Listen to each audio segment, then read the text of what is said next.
Nyt mä sanoisin viime videossa, että nyt nyt mä näytän, että täällä löytyy. Eka löytyy omi ostettuja topsipuikkoja.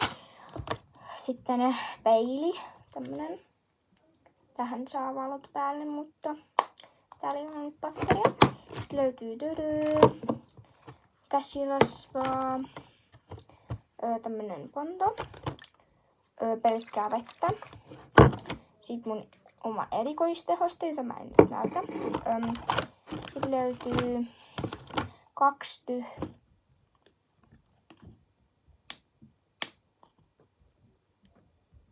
tyhjää tällaista. Tässä on shampoo ja tässä on hoitoaine. Nämä on tyhjiä.